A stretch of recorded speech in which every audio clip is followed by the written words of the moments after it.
Hello, welcome to Taking It Down, the TV podcast for working class people from the Alabama Take. On this week's episode, all three hosts are back, and we're going to be talking about the entirety of HBO series Rooster, the Netflix miniseries Lord of the Flies, all of those that have aired, and Apple TV's Widow's Bay will also be a topic of discussion. Of course, we break things up into non-spoilers and then spoilers, so stay on board. Let's get the host in here and start talking. Alabama Take projection.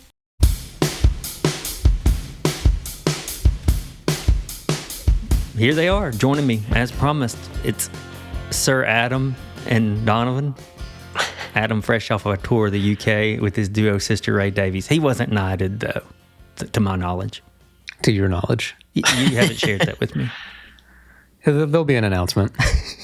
These things take time, so, you got to go through the proper channels. Mm-hmm. Okay. That would be cool if you got knighted. No, they can't. They can't knight a non-citizen, can they? That's what that's why it would be so cool. You get they have an equivalent thing. I think Bill Gates has it. They might want to think about taking that back. Yeah.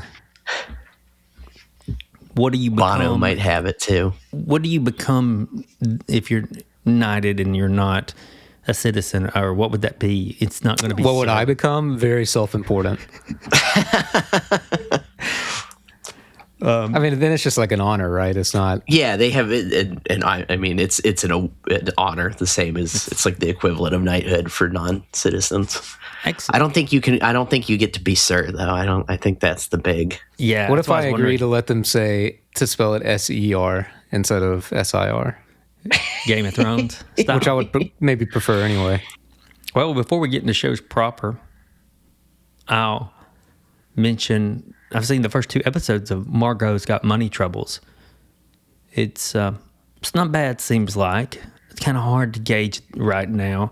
I do think it's doing a really good job of that immediate time after a baby comes home, albeit it's short-lived because the episodes are only 35 minutes, so you don't get the full immersive experience of having a newborn in your house. But they come close. You have to watch the episodes at 2:30 in the morning. It would help. That's so funny you mentioned that. The most recent episode I watched involved a 2:30 in the morning to the exact moment. Yeah. The appearance of Nick Offerman is so welcome. He shows up. Elle Fanning's doing a really good job playing a very particular kind of mother. So right now I can recommend it, especially for its time, 35 minutes each. It's not too bad. Will it turn into something great? I don't know. It's probably going to turn into something good. That's what I can say so far, having only me having watched it. But we'll get into some more discussion stuff here. Let's go with HBO's Rooster.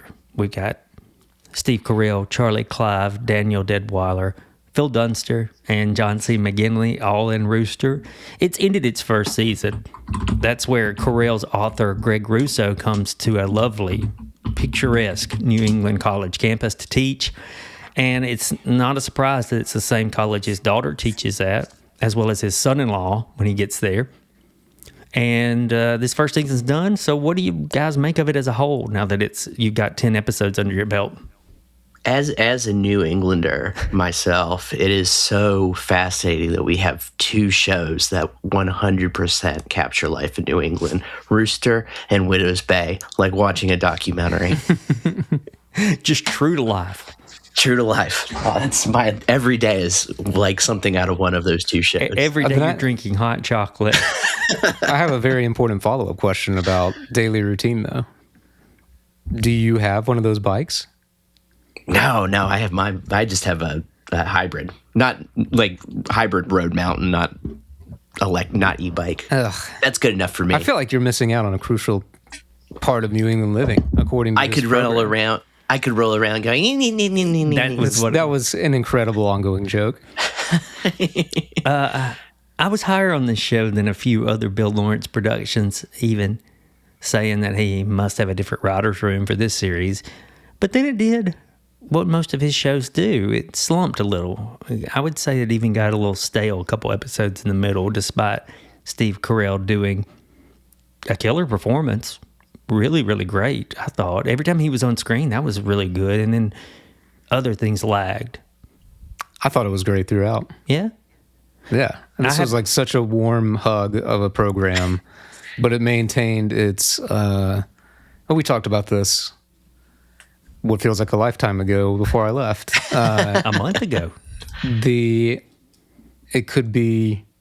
Sometimes a warm hug show does not necessarily include great performances, but this one does. It's kind of got it all. You know, it's smart writing, good performances, and the general vibe of the thing is just like a warm embrace. I'm bringing to the table my thesis that I should have just written this article, but I didn't. I instead compiled it, what I'm going to use today. And it has to do with comfort watches. They don't challenge the status quo of TV or life, and they don't really push you to think or not bumping up against any boundaries, and that's fine. We have those shows. That's what they're for. But I think if it's going to be that, it needs to be really funny. And this one had moments, but in comparison to, say, the fall and rise of Reggie Dinkins, it didn't have the laugh per minute.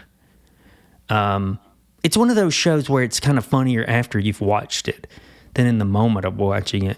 That happens a lot with me. I don't know if that happens a lot with our listeners, but that's the way I do. I will think of something down the road and laugh. Whereas you have something like the really high version of this is Arrested Development, where you laugh in the moment and then laugh days later.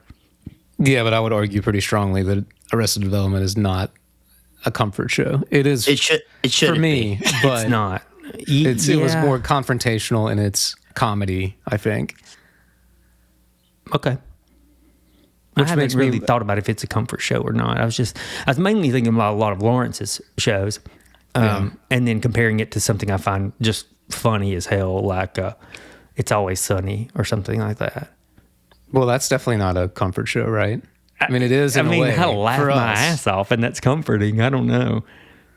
But it's tough to say, though, because if you're talking about Always Sunny and Arrested Development, they kind of like redefine the culture and how we consume TV in a lot of ways. And like they say a lot of things in those shows that at the time are still not appropriate to say. They can't even air an episode of. Yeah. Yeah. I mean, there's, exactly.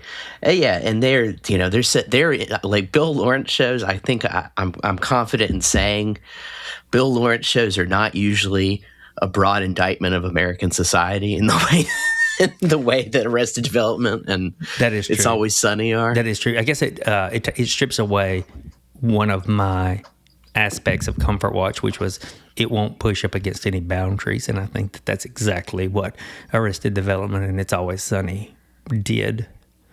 Although it is kind of funny, I do think this one built with some of its jokes, and one of the jokes that I wasn't sure if I liked at the beginning, but towards the end is he's accidentally pushing up against boundaries. So he just like says something and smash cut to like the disciplinary hearing. And like that was a good ongoing joke. Yeah. That built, and that was funny. But it's like the joke is also like, I think you're right, Blaine. Like this is not really going to make you uncomfortable. We're not going to have like a real big talk about this. Not that I did it, but that sounds so dismissive. Like, because I think this show, it's not wanting to do those things, and that is okay. I agree. And it's also, that is okay. Yes, I agree with that.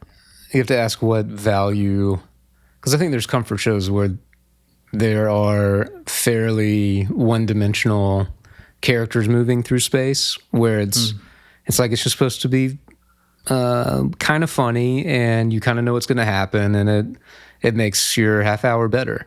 Whereas this one was comforting and was funny, but it also involved people trying to figure themselves out in pretty well-written ways. A little bit more dynamic of characterization. Yeah, and maybe willing to be uncomfortable in their self-discovery, even though things kind of end like you want them to, if that makes sense. Yes, it does. I agree with that. I'm also going to continue to compare it to other Lawrence shows. I think his shows are shows where the actors carry the load. I'm thinking Carell and Deadweiler here. I'm thinking Jessica Williams and Harrison Ford. I'm thinking Vince Vaughn. I'm thinking Jason Sudeikis. I haven't watched Scrubs, as you guys know, but I wouldn't doubt if like John C. McGinley sort of carried that show, or the two leads, Zach Braff. And I think all the primaries in Scrubs carried, but I don't know. Carried is a strong word because they use the ensemble so well. I would say I think I think that he or somebody involved with him is really good at matching actors with roles and characters.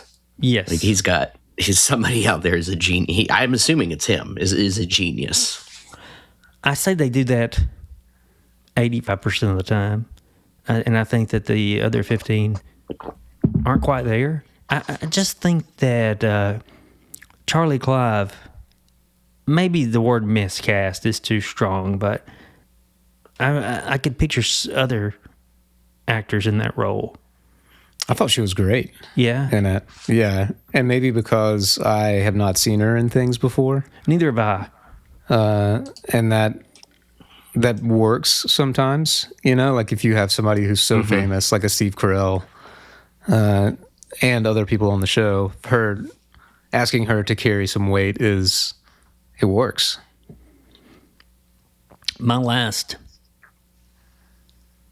It's not a gripe. My last piece of my thesis is that Lawrence's shows rely heavily on its soundtrack for emotional punches. So if there's an uplifting or funny moment, likes a good soundtrack. Yeah, like here they use the Fairest of the Seasons, and I wasn't sure if that was supposed to be ironic or a moment of reflective joy of some sort. I'm sure you'll recall. We don't have to get into it because of spoilers, but Nico's the version of the Fairest of the Seasons. Yeah, that was great. I love the song, and when it comes on, you immediately go somewhere, and you go where Wes Anderson is taking you. Yes, that's exactly right. It's almost a cheat because you're so familiar with these songs at other places. It's like you look down and you think, why am I wearing a sweater? Why is it a perfectly comfortable 58 degrees right now? Feels so cozy. Instead of the 85 we're at. You know who does all the music? Or usually chooses his music? Yes. And here he's got Michael Stipe singing the theme song. It's the first song he's done in 3 or 4 years. His wife usually makes it happen. As I say, Michael Stipe's not an easy guy to get, so clearly I don't know. I just think pull some strings. That Lawrence's shows tend to get stuck in a dramedy, whereas where they're not complete drama or comedy, and that's what that word means. But it would be nice if they could make me really, really laugh, or make me really, really cry, or feel something. I don't know, but they never become one thing at any moment. They have great moments, like a joke about the tooth I still laugh at in Rooster. And they're wonderful as standalones, especially a couple days later. But I just don't think his shows generally coalesce into a great thing. Although I think Rooster is as good as Lawrence probably gets. I think Bad Monkey may be his best show yet. That one was pretty good. And it was I wouldn't put it in the realm of great, but pretty good. A lot of that may have to do with Vince Vaughn being perfectly cast, like you said. Yeah. Rooster is pretty good too, though. Yeah. Carell, though, I think may be the reason. There's some other good things, but you guys remember the joke about the tooth, right? Yeah. I won't get into any more here. Interesting stuff. So you guys thought, as a whole, it was good first season? Yeah, I think thumbs up. Good ensemble cast. Good job at making the plot is actually, like, if you really sit down and think about it, it's really just kind of like melodrama. But I think that the writers and the actors did such a good job that's by the end of it, you're like, yeah, I know it's, kind of none of this is groundbreaking, but you're like interested. You want to see what's happening to these characters. Yeah, I have a few specifics I'll mention in spoilers, just in case anyone is listening who hasn't seen it. We'll move into a series that definitely knows it's not a comedy. Lord of the Flies on Netflix. I was cracking up. You were, just laugh a minute. It's based off the book of the same name. If you've read the book, Adam, have you read the book? Lord of the Flies? I never have. Okay. Despite it being such a, linchpin of a, somebody say it's a real Lord of the Flies situation out there. It's like, we know what that means as a shorthand. Yeah, but I assumed you could not get a high school diploma without having read Lord of the Flies. Me too. No? Me too. That's where I read it. I think it was 12th grade year. This is how it landed in my curriculum in my days. And I did read it then, and I remember liking it a lot. And I went back to it recently and did not like it a lot. Huh. It pretty stale read, honestly. Is this like a Holden Caulfield situation? That's a good question, and I don't think it's that at all. It's the language is just so dated and stiff. Gotcha. I haven't read it since high school, so I can't. It was good in high school. I don't think I have. Yeah, I liked it in high school. My wife despised it, so that was the topic of conversation. That might be how I feel about it now. Did you find it weird that this adaptation just had zero mention of Frodo, Sam, Gollum? I'm baffled. You are thinking of a different Lord. Oh, well, there wasn't even a ring in this one, so I don't know. Maybe that's why they changed the title. There were some flies, which I was like, truth in advertising. Yeah. That's great. That's They brought good. the flies in for this production. If you tell me there's going to be a Lord of some flies, I would like to see some flies. Donovan, you and I have seen it. What did you think of the adaptation? Actually, very, very high on it. Yeah, I thought you were from our... I thought it was fantastic. Okay. Okay. Have you seen the 1990 or 91 film? I haven't. This has somehow escaped me. I have never seen. Aren't there two? But There I haven't. is an old one, even older, old one. but the most... Okay, no. Have not seen. I've only ever read the book and watched the Simpsons episode. That's fine. I think that works perfectly well. This is a Netflix miniseries, and it was only 4 episodes long, which honestly, that felt right. It felt really right amount of time. And I think my complaint is that it could have been 5 and made the episodes shorter. Maybe. Find a different breaking point in some of this text. Maybe. I actually literally thought to myself, like, this is really well paced. After figuring, so the first episode, I wouldn't say it's slow, but it is kind of slower. Yeah, that was my issue. Once I got into the rhythm, I was like, this is actually fantastically paced, because at no point am I bored. I found it odd that no critics talked about its pacing. I had trouble with that pacing. It took me the second episode, a few minutes into it, where I settled into it. I think by the end of the first, I was in it, and then just I think it worked really well for the series, and I think the pacing, they used it really well and smartly to give this underlying sense of eeriness as well, where you'll just kind of like linger on something, or something will change, and you're just kind of like, huh. Yeah, that's not supposed to do that, right? They used it really thoughtfully, I think. They're really faithful to the book. If you've read the book, I don't think we could spoil anything. No, I don't think so. I think there's only one thing. It's like I said, it's been a long time. I think there's one thing that we get in the context of the book that the boys don't get. Yes. Which is something that the narrator kind of not narrator, but like the author sort of, we have more knowledge about something than the boys. Yes, at least one thing. I got it planned to talk about. We'll talk about it. Yeah, but pretty faithful to the book as I remember. Although I thought that it was doing new things too. It's funny how they were able to do that, yet still hew so close to the narrative. And they really, I don't think this is a huge spoiler. We do see, unlike the book, which takes place on the island, we do see into the past of some of the kids' lives. And I think that was actually done and used really well. They used it really sparingly. That's why it was used so well. It's just so brief. Yep. Yeah. No, it did not overstay its welcome. I'm pretty much with you. I think the pacing of that first episode really gave me a hard time to wrestle with how I felt about it as a whole. Yeah. We'll switch I've got a joke yes, that please. I've been thinking of. Well, it might be for spoilers, but I'm so excited to say it. Ever since I watched the first episode, I'm like, this is what I'm saying on Sunday. This is going to be my joke. Okay, don't forget it. It's not going to be that good. I don't want to build it up. I'm just waiting to say it. We're going to go into Apple TV. We're going to continue with the series Widow's Bay. Stars Matthew Rhys as the mayor of a New England town with some mysteries. He wants tourists to come to his lovely New England island. That may or may not be happening. Donovan, you said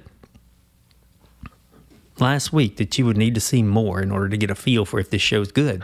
I love that. I still don't know if it's good, but I was looking forward to watching it. Yeah, but well, you've seen the 4th episode now. Yes, I still think it's good. I don't think it's gone off the rails. It's fun, like we were talking about the concept of a comfort watch, and this isn't exactly that, but it's like Matthew Rhys, Stephen Root, some dry humor, weird folk horror stuff. Big on like folk horror, Adam. I'm ready. I'm sleeping you guys like a saw baby the after eyebrows watching that. raised there. Yes. Video viewers sell the eyebrows. So, Adam, that aspect I think you would enjoy a lot. And They're it's on there. an island, you say? Yeah. It's there. It's not Is there a causeway? No, it's completely cut off. ferry. Wow. Ferry only. It's really far out from the lake. It's like 40 miles. 45 right? miles. Like it's like that's crazy far out. That is, isn't it? That's like its own country. It is. Exactly. It's like it's like an Ireland or something.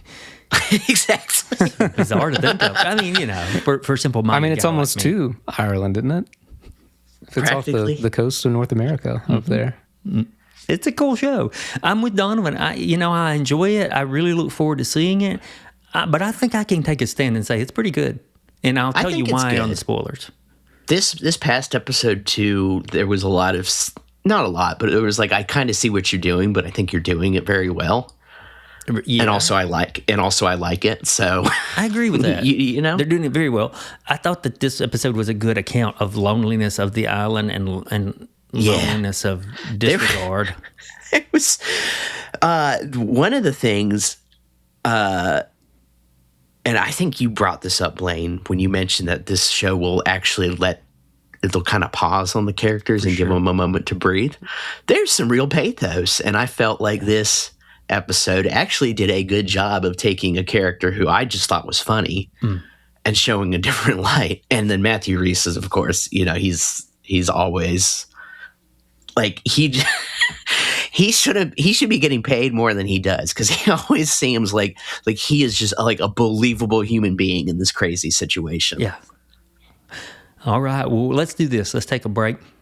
And on the other side, we'll start with Rooster for spoilers and continue in the order we brought everything up again. Social media has made it nearly impossible for you to see all that you followed or liked. But that's not the case with Alabama Take. Now you can subscribe to the newsletter, which you'll receive almost weekly, and features a quirky story as well as a recap of all that's happened on the site and the podcast. While you wait for today's podcast episode of Taking It Down to return, hit up the show notes and subscribe to the newsletter. Am I a hater? Well, I alluded to it in non-spoilers, but we'll get specific here. Rooster is not a great show. It's a good show. And my compadres can take it from here. It's the HBO show. This is not the unified opinion. It's not the unified opinion. No, I'm giving you the floor now. I thought it was great at what it set out to do. Okay. I do think I might be more on this sounds like hemming and hawing, but more on the Blaine side of things, where I'm like, I think that this show, if we're giving it a grade, is a B+. And a B+ is being great at what you set out to do. Maybe you're not Mad Men, which is transcending its genre, right? But that is a ridiculous standard to hold most things to. I think that if I were grading, I would get to the end and say, this is realistically a B+, but think about all the heart that this was put into this paper. And then I would bump it up to an A-. This was really a professor-teacher mentality that works perfectly for this show. So this was really what's his name? This is really a Tommy, right? Like, yeah, he's lying, he's cutting classes, but by God, the heart in that boy. That's a good one. Yeah, I'm very appreciative that we don't seem to be getting stuck in the Sonny, Archie, Katie triangle. I think that would have anchored the show and caused it not to move. A lot of reviews mentioned that they were pleasantly surprised that they broke that triangle before ending the season, and I agree with you and those reviews that, yeah, just... Assuming it sticks, and I'll say why. I don't think Sonny's been characterized very well, nor has Katie a lot. She just came off kind of whiny and not able to do much for herself, probably for a reason. The whole back half of that is her not being able to do for herself is why Greg probably feels like he must, and her mother. And then the cycle continues. Right. And then it continues. But Sonny should have had more, maybe, if she was to be a primary character in this triangle for as long as it did last. Maybe if it went through the sea, I'll agree with you, Blaine, that Sonny, of the main characters, is probably... Well, like Archie's not super fleshed out, but he's so superficial you don't really need to know anything else about him. Yeah, I think that is his fleshing out. He's right. Just, I mean, you don't. But Sonny, I do think that like they didn't give her nothing to do, and I thought the character, the actor is good, but maybe that's part of the reason. You know, like they're like it's not lasting for more than one season. We don't need to explore her yet, or maybe that's a future season where she really gets like her episode. Well, you know, she the also triangle. I'm sorry. She also, the way that she spoke was so monotone, almost robotic at times. It's an odd performance, but still, maybe it was almost worth the whole thing for her parting shot, which was, "You're making a mistake. You're going to realize it." And it was beyond just like a stilted lover kind of, "You're making a big mistake." It was like, "You're choosing the wrong path." Yeah. Yes. Tough. She dropped the hammer there. The love triangle we want and need, though, is Greg, Dylan, and Crystal. Oh, I thought it was... be honest. I thought it was Greg, Walter, and Crystal. Yeah. Yeah, well, Walter definitely has a man crush on Greg. There's no doubt about that. The bit where he is like, "You have to shut the door so that I can take the lock off." That was pretty good. It was so good. How he kept calling that their special door was pretty funny. But yeah, if they would have kept with the... And who's to say they won't next season? If they kept with the Archie, Katie, and Sonny stuff, I'm not sure if it wouldn't have been kind of like Shrinking, where the first two seasons where the characters kind of doing the same thing several times, going in circles. Well, I mean, they're going to have to coexist in some way, one would think. Agreed. But hopefully their story isn't Archie, I want you this week. Archie, I don't want you this week. Yeah, that would get old really fast. Yeah. Hey. There you go. Was always contacted about this show? Surely. You got to think, right? There's a lot of song opportunities happening. She's really swinging and missing lately. Is this where we bring up Rory Scovel as Donnie? We finally get his name in the last 3 episodes. Officer Donnie. Oh man, he was someone I wasn't sure if I was going to like after the first episode, and just consistently hilarious throughout. Like the gun gag somehow never got old. That was a good gag. It's up there with the vroom vroom of the bicycle. Just the constant, like I know it's not from these last episodes, like the bit where he's like left it at the gun range. Best place to leave a gun. It's like doesn't he leave it at the donut shop? He leaves. Yeah. Like, why aren't you taking your gun out at the donut shop? It's like It almost, not quite, but it almost reminded me of the Sunny joke where Frank is just like using his gun to like open his like a can of soda and things like that. Because like it's being so egregiously misused, it's funny. The finale set up Greg's ex-wife, to be a much bigger character going forward. Connie Britton plays Elizabeth, his ex-wife. Tell me your thoughts on her and her character. I've seen some mixed ideas about her and feelings about her as a character. Well, she's Greg's Archie, right? She's a little older, maybe a little more experienced, but she kind of does, by her own admission, she does what she wants to do. Where Archie also is I do what I want to do person. I find that so interesting. You and other writers and critics have said basically that she's to be Greg's version of Archie, but I know that logically, but I never felt it.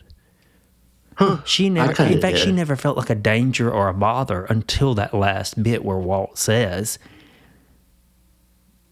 "I'm not going to be president, and my next semester will be turning over the reins to her." And that's when it hit me. Finally, I was like, "Oh gosh, she is a little more ruthless than maybe I would have suspected." I think we're only shown the fallout of her actions until that point. Like, she hasn't really done anything. True. And even when she is kind of a jerk, it's also kind of funny. Like when she leaves breakfast early. Yeah. She's like, "Oh no, we helped our child." And like, yeah, right. Yeah, it's played for comedy. Yeah. Like it's all going to be fine. But here now she has real life consequences and is playing that off of a guy who like you like, but he's also pretty intense.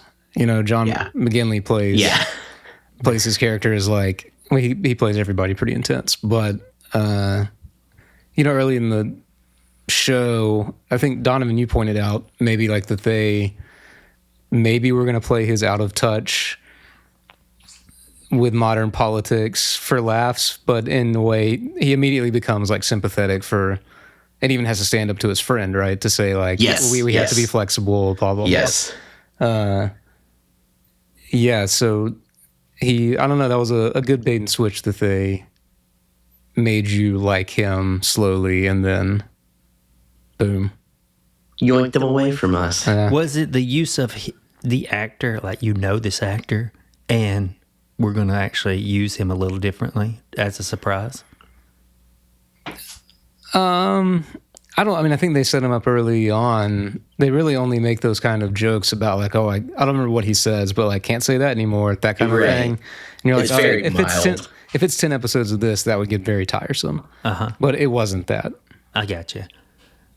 You know what actually worked for me with thinking of her as as not a threat exactly, or Beth, I should say, not a threat, but like I wasn't surprised, was just how much Steve Carell played Greg really having trouble.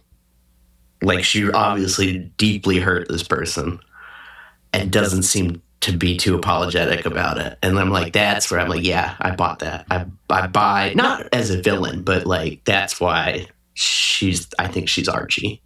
His Archie. I think that for me, Greg has to dislike her more in order for me to buy that she's an antagonist.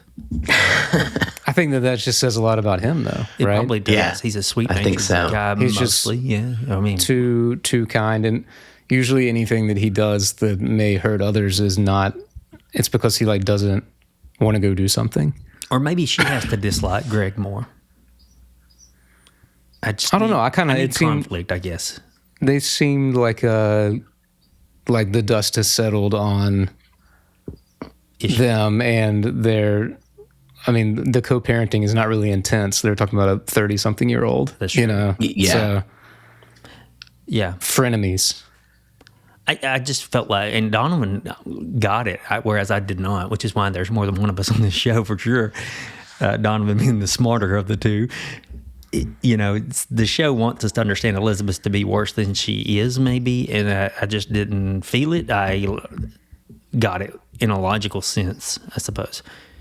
Yeah, I'm not even sure that she's supposed to be that, because I wouldn't characterize her as like a villain, but I would say that like there's a danger to the kind of carelessness with which she lives her life, just like with Archie. Okay.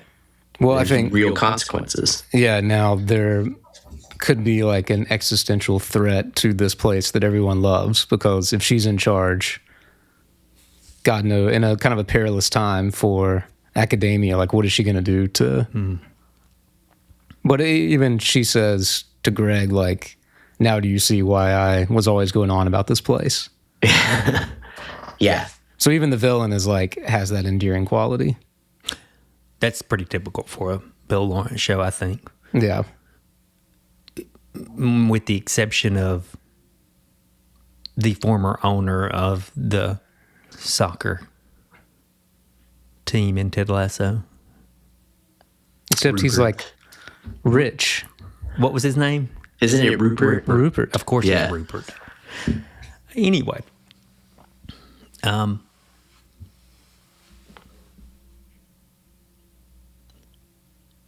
So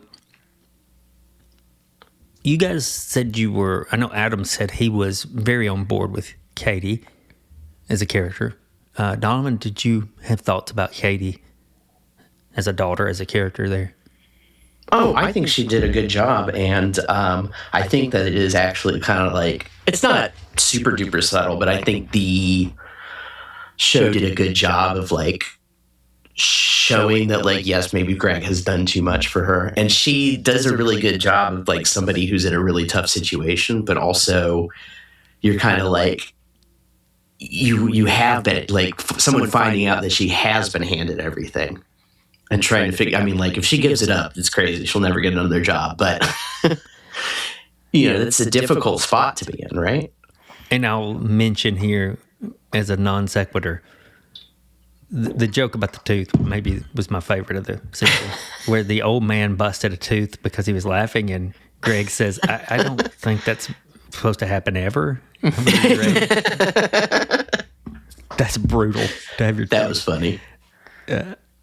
I thought that her as a character, to me, they were, and maybe you guys disagree, but she was shown to be fairly capable at her job, or at least beloved by a number of students. She's a good teacher. She was. Which, like, kind of flies in the face of, like, well, obviously she got the job because of that, but, like, she's doing a good job, right?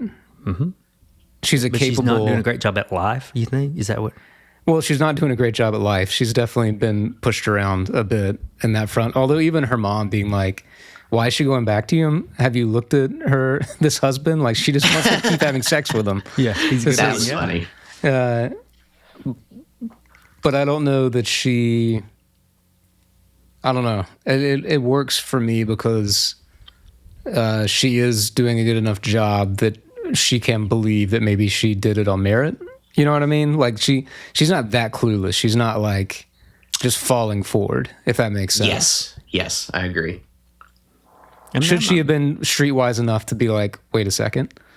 Yeah. There's a lot of smoke around this place. Yeah. Why do I have this job? Sure. Right. But I mean, your mom's name's on a building, right? Yeah. The math is there.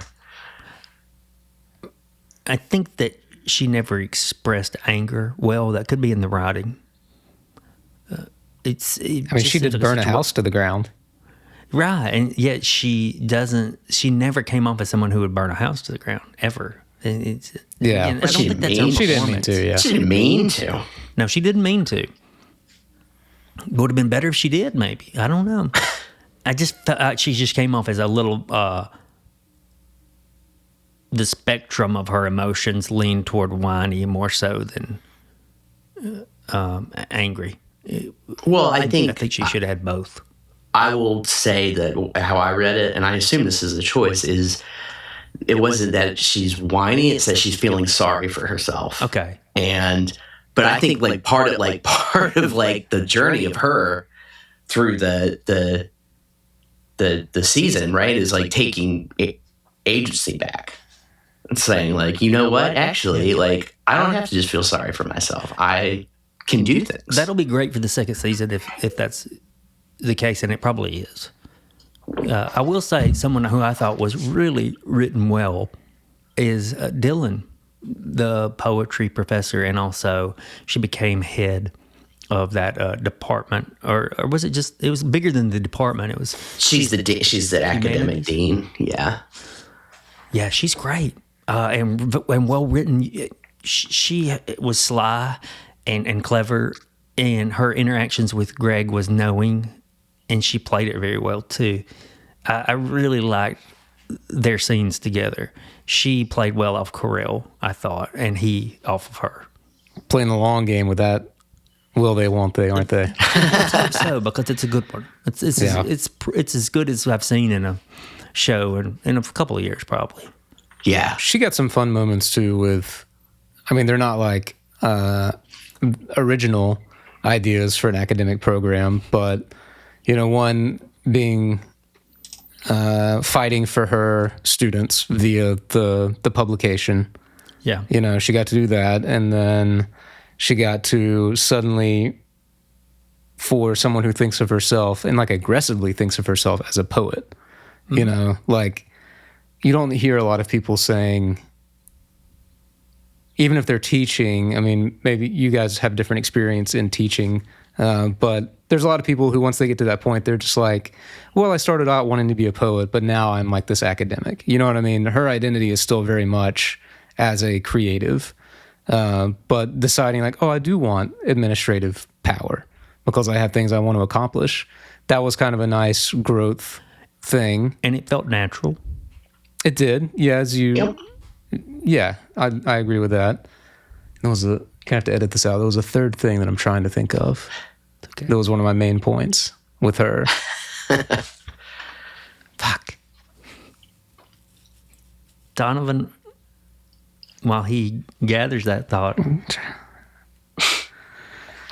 do you want to chime in with your wife, Dr. Ryan's complaints on this? She is a doctorate college, she's a PhD professor. What was her complaints about this? It was funny. We were just laughing about like there's so many things that are unrealistic. Like for one thing, like the president of a school could never have like a graduate student. Like he's too busy he's not having a graduate student, very with a graduate. I was going to say we got some boundary crossing here, but I think the thing that, Dylan says you can go up for tenure and she's written like 3 articles, but it's just like with withering scorn, like if she's not ready for tenure. What was your joke? Oh, it's for Lord of the Flies. Okay. I gotta save it. So should we segue into Lord of the Flies? We could. Are we at that point? Academia and here's the thing is that Academia and Lord of the Flies, in reality, Lord of the Flies is a much more accurate portrayal of Academia than Rooster is. As the real deal. Yeah, there's your realism. It's a mirror image of Academia. You'd be surprised. Let's segue into Lord of the Flies. I think that sets us up nicely. And I'll dip. Okay, in case you didn't go to high school in Alabama, Lord of the Flies is a novel. I'm assuming you read it in a lot of high schools across the country. I think so. It's a 2026 Netflix miniseries about the plane full of boys crash land on an island, and they get into some mischief. They're a little rowdy. They're a little naughty. It's a little hooliganism. Yeah. The book and adaptations that have come before have always been about this heart of darkness at the center of mankind, especially through divisions and dividing up into tribes. Do you think, no, you said this earlier, you do think this one had new things to say in order for it to exist for a reason? I do. I think it did. It had, and one of the things that I thought it did powerfully was this idea that, like, as set up by Piggy, that like laws and rules and taking care of things, it's kind of boring. Yes. Like, and I think that we see that societally, where we have the people who like it's boring to just keep doing like, well, we want the guy who's going to smash things up. Some people voted for him for president, you know, but for these kind of reasons, right? At least you're not bored. Wasn't it you maybe who said once on this podcast? It's been probably a year or two ago that the heroes of America are the ones whom you don't see that probably put on a suit of some sort and go to work and figure out the funding for the waterworks department or something. I don't know if I think if I said that, but I definitely feel that way. You know, like as you like if you stop to think about how complex and interconnected our society is, you're like, we don't want the Jacks of the world running things. We want the Piggies of the world making sure that bridges aren't falling down. You know, that even if they're a little haughty about it. You know, Piggy was just right. Oh, there's my. This is a good segue for my joke. Watched the first episode, and I was like, I don't want to build up too much, guys, but it's been building in me for a week. I said, Piggy's really the Paul McCartney of this island. That's so true, guys. We should probably play some songs. Mm-hmm. We should probably record something since we're here. That was Piggy. I thought that this show was particularly slow. People have praised its choices. Yeah. In particular, the one where many of the boys were given this silent close-up in episode 1. I found that odd. I liked a lot of what they were doing. I really liked the just kids looking into the camera, and a lot of it. I kind of mentioned this in non-spoilers, but it built a sense of the eerie and the uncanny for me. Interesting. And that was working very well, especially. And I do think that there is. In the book and here too, there's something about faces and the way people's faces change. When we paint them, we wear masks. We become. I see that now. Yeah, it's a good point. I know it's probably supposed to be a little slower. They had 4 episodes to work with, and I thought it was a thoughtful production. I just couldn't lay my finger on some of those choices, and I think you helped me just then. I guess I expected a little more in terms of action, dialogue, or even improvement upon the original, but it stuck close to it, but at the same time did something different, and that's an impressive feat. I think so, and I think, you know, I didn't find it boring. I don't think that I did what either. It was doing. I was never bored. I felt like it was very deliberate. And I felt one of the things that I also appreciated is, you know, there were choices that the show made that could come off as very flashy. But I think the show very deliberately did not kind of, you know, draw attention to itself. Like, look at this cool thing we're doing. I agree with that. Even things as small as sometimes, you know, the eeriness of the nighttime when the palm fronds turn red when Simon sees them and then other characters see them that way. Yeah. I think it could really have been like, look at this cool thing we're doing. Well, they had to, and it really kind of kept it just as part of the mix. Wasn't that a matter of necessity? They had to use infrared cameras because the boys couldn't shoot that late into the night. I think so. Something like that. It really was something like that. But it ended, you know, it's great. It ended up suiting. Yeah, you're right. They really did. They made something that boxed them in work. And that's always good. I can't say enough, too, for this adaptation about how good the actors were. They were like these damn good. These kids were intensely good. I found Lox Pratt as Jack and Ike Talbot as Simon to be very impressive. Yeah, well, I thought they all did. I liked. I pulled up his name here, so I can say it. I loved David McKenna as Piggy. And I thought he was an excellent character. And Winston Sawyers as Ralph was fine. He does a great job. He gets better.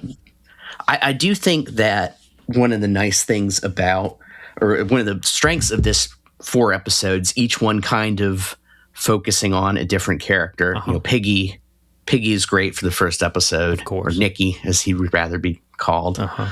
But I thought that going into Jack right away as the second episode, yes, really does it does more than like he's not just a preening bully. He is, well, you know. I agree. But there's a vulnerability to him that he's scared of exposing. Oh, that's it. Yes, you know, and I thought that was, you know, as because he is sort of the antagonist of the rest of the show. So I thought that having him so early and showing the good things about him too, yeah, and it's like it was good. I thought that was a good choice. It's interesting too to have him have vulnerabilities that he's trying to hide, and then a couple of people under him, like the Maurice and the Roger, who may not have those vulnerabilities, but they do take on his anger and hatred without any vulnerabilities, which become even more dangerous. Yeah. I think by the end of the episode or the series, we're supposed to understand that Roger has become more dangerous than Jack. Yeah, very much. What's your interpretation of the novel and the series if you put them together, or one or the other?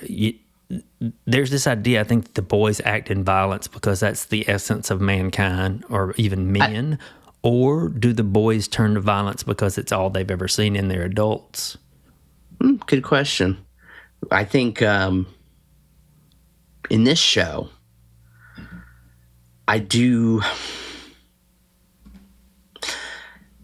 think that it's not, or it may or may not be saying that violence is inevitable, but I thought the show did a good job of being like, it's collapsing, not because collapse was inevitable, but because of things like Jack, like he wants to be like a hunter. He wants to have like the fun role, hunter, firekeeper. They want to do this stuff and Piggy wants them to just do boring things that are safe. And I think maybe I'm probably overreading it, but really that idea that like we're like harmony and working together and all that like is boring. I thought that was something really interesting that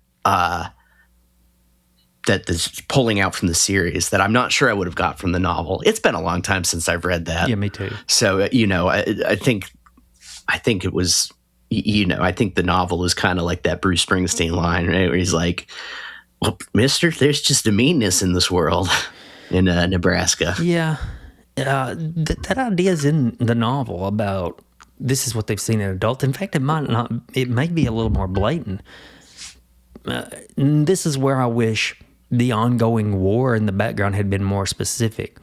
They were very cagey about if there was a war. Right. In the novel, they're more blatant than I realized. I know I said it's been a long time since I read it. I read about half of it recently before I put it away. In the novel, Piggy tells the others that they likely won't be found because there's been an atomic bomb dropped on their country and everyone's died, which is not true. He just thinks that's what happened. I don't think it's true.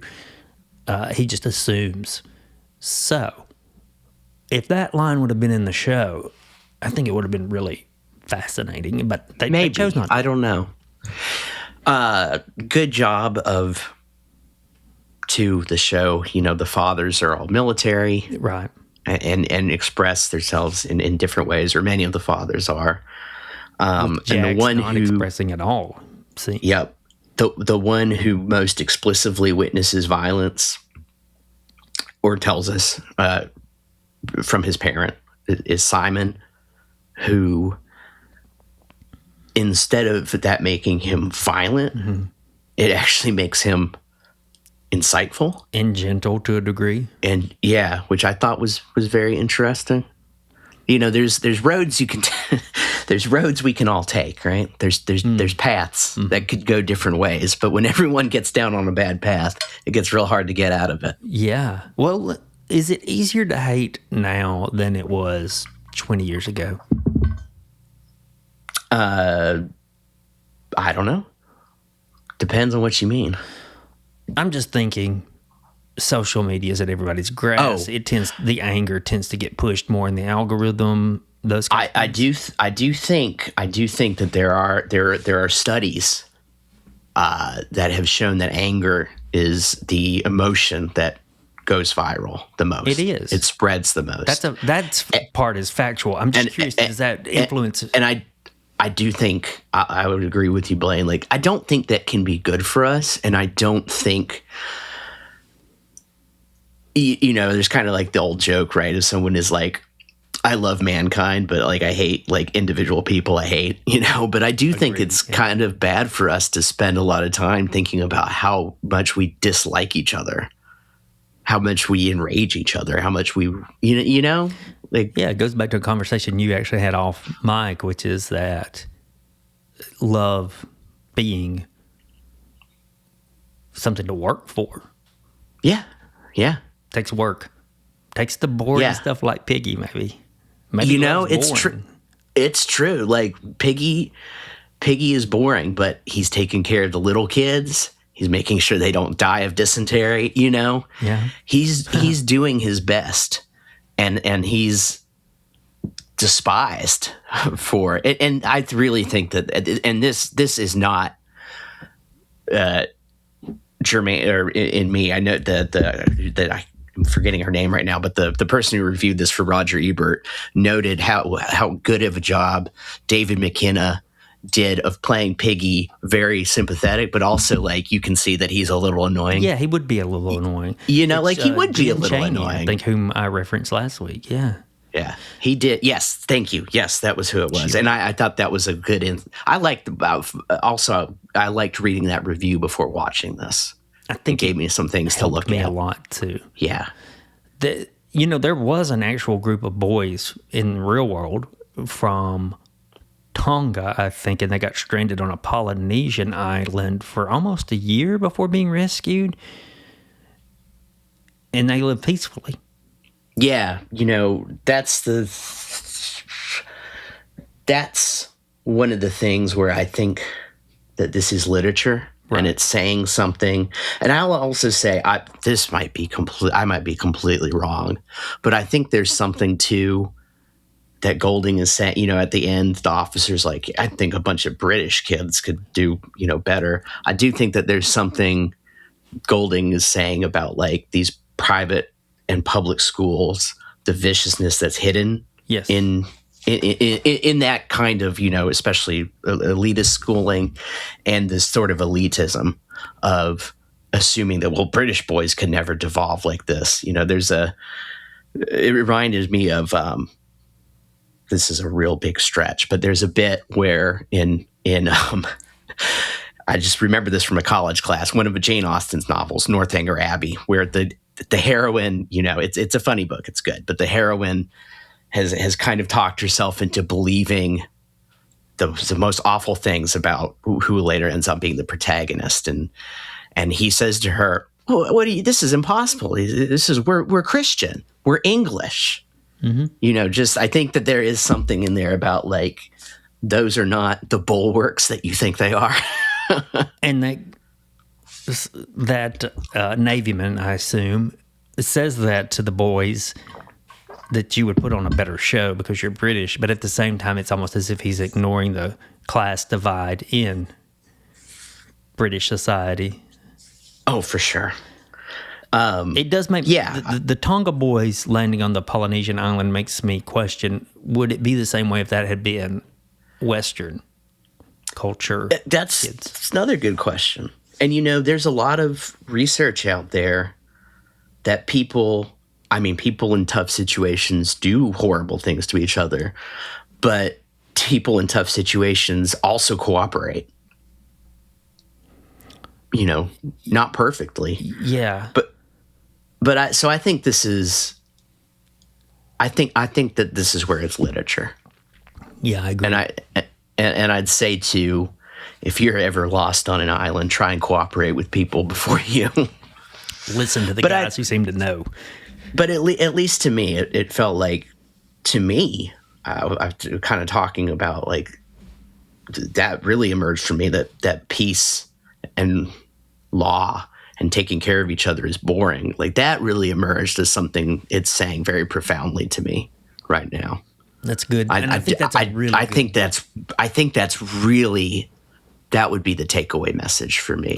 I mean, if I was going to boil this down to a message, unfortunately, it's not just didactic TV. It's doing a lot of other really good things. I even loved the kind of like subtle subtext between like maybe, there was something going on between Simon and Jack. Yeah. And Jack Simon's possibly gay. Yeah. Yeah. And Jack has a fear of being thought of as gay. Of being discovered. He's afraid when they find Simon's. And I thought that was they did a really good job of the way, like these vulnerabilities and egoism, like you overcompensate. Oh yeah. And that's where the destruction lies in too. So there's a lot of the stuff that is laid down isn't just necessarily, well, man is naturally evil and he's always going to fight, but like these things in our culture break out in different ways. Even things like, calling Piggy fat, who he was before they landed on that island is part of the conflict. So these things were primed in here with our culture and our society. They're already here. It just takes a little spark to get them going. Hey, if you want to continue down the path of Jack being a little bit of a Trump figure, it's not there as blatant as I'm about to lay. No, I wouldn't say it. Yeah, but. How often is it that Trump, likes strong men, but yet would be terrified if you called him gay? Right. Yeah, yeah. Sure. Let's go into the last show we're going to talk about. It's the Waters of Widow's Bay. Poor Tom continues to fight 4 things at once. He's fighting the scary events of Widow's Bay, improving his town for tourists, his son's beatitude, and his dislike for the townspeople because they are hindering him from doing some of this. But Beach Reads, the episode we're talking about, was noticeably non-Tom. Yeah, he's only in there for maybe a minute. It worked, though. Worked for me. Worked for me. There was a moment when I was like, oh, we're not going to see Tom. But then the episode was so good. It was so good that you didn't... I was like, they actually did a great job here. Yeah, you expressed concern last week it could be a Monster of the Week series, which you were for a more serialized narrative. It looks like it's going to be a blend of both, and by this episode, I'll say it could do it well. I mean, the flip side of Monster of the Week is like, and I think they've been doing it, so is that you can play with different fun things in different episodes, right? Like, yes. And I think the show has successfully done. I will go so far as to say it's successfully done that. I thought, like, I get it. There's just weird stuff that happens on this island. The blend. This episode was very fun. It's also a character of the week show. Yes. Yes. We learned some background. Well, that worked really well with this one. Yes. We learned a background for a few of these people, and I wouldn't be surprised, and I would be interested to see more from, say, the sheriff or Jeff Heller's character, or for sure, Rosemary I hope we in get City more Hall. From Jeff Heller. Yeah, Jeff Heller, and he's playing such a different character. And he's so funny good. Though. Rosemary in City Hall, she's played by Dale Dickey. Yes. Excuse me. Now she seems to have a background. Yes. She's the one in the kitchen smoking, saying, I didn't understand a word of that speech. That was actually done very well, too. Like, the Rosemary being the only one who knows what's going on, but then, like, really being the only one who knows what's going on. She knows, and she's not pushing it in their face. That was funny. I mentioned that this episode might be a little bit about loneliness of the island, but it's also about female loneliness. Great to do that after so many episodes of TV we've seen and talked about that were about male loneliness, specifically DTF St. Louis and a few more. Yeah. Good to have this one. And maybe even female loneliness when not believed. Yeah. I thought that was pretty well inserted in there. You had to kind of think to get to there. It's not believed, or the idea that you're taking on something that's not at the same time, like the idea like that she's stealing from more legitimate victims, I guess you could say. Yeah, exactly. You know? Yeah, it's a lot of how are you looking at this? Yes. Here's the story, but what point of view do you have? It's a great metaphor for, or maybe I should say the book in the show is a great metaphor for that, I think. I have to confess, too, I love a good creepy book. I do, too. You know, like just that I really just enjoyed that plot device. Do you read a lot of self-help books?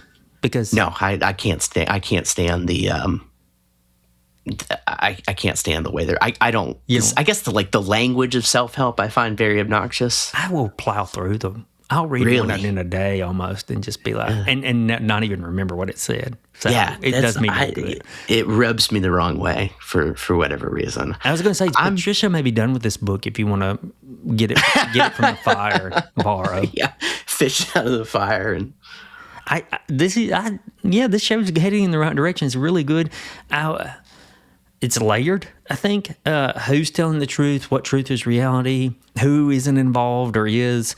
And now we got Wick, Tom, and Patricia seeming to be, as for now, the three who can see a little more what's going on than maybe most people. Rosemary could easily be included. The sheriff could easily be included. And I'm not so sure they're not going to get their own episodes coming soon. I'd be surprised if the sheriff didn't. Yeah, he's good. I love, I think his name's Kevin Collins, I think. Yeah, I can never remember anyone's name. So Kevin Carroll. Kevin Carroll. When he shows up in shows like this, and it's often in as a B character, he's just good. He's fun to watch. His reactions are good and realistic, and I've seen him in so many things where you're thinking, yeah, that's exactly what he would say. Yeah. I think something that I liked about this episode, too, was it wasn't as laugh out loud funny as some of the other ones have been, and yet it didn't detract from it. And there was some funny bit, especially with Jeff Heller as Dale, like trying to set up the equipment and everything. I think it's Dale, right? Right. Something like that. Like he's like playing Spotify ads because he doesn't have premium. I don't have premium. I mean, yeah. Hey, I can but like it actually being like sad and creepy. And that working. Yeah. This is honestly getting, I mean, we'll see how it ends, but on the basis of 4 episodes, I'd say for this year, it gets the better than it needs to be award because it could just be a silly show about monsters. Yeah. And I think it's doing a little bit more than that. And when that, it doesn't hurt that they have such fine actors. It tapped into one of my fears that I have. When the party goers, you see their reflection in the mirror, and they don't look like they should. They have their mouths agape in the Scream mask style almost. But Patricia can't see it. That's one of it taps into the fear that I have is that what if I turn my head, what if behind me it disappears? Yeah. Is it what I think it's going to be? Yeah. Yeah. That worked very well for me as well. I think there's a fear too. Possibly neurotic people like myself. But like there's an almost like, you ever like sometimes someone will bring something up and I'll be like, oh, I have no memory of that. And that's almost kind of scary. It is. Where they're like, there's this thing about yourself that you can't see anymore. I think that's a fear too that I see with Patricia, where it's like, everyone else can see that you've got a horn crown. Yeah. You think you're wearing a tiara, you know? Yeah. I remember it as this. And and it's kind of scary, like this thing that's like, whoa. And I had no idea that was, you know. Then they turn and immediately blame her as soon as they recovered. Whereas they were. I mean, you know, the clearly the high school dynamics have only curdled over the last 40 or so years. Yeah. Very good show so far. I think that's the end of this week for us. Appreciative of Donovan and Adam's time, and thanks of our listeners for listening to us. So for Adam and Donovan, I'm Blaine, and we hope you avoid self-help books this week. Have a nice week, everyone.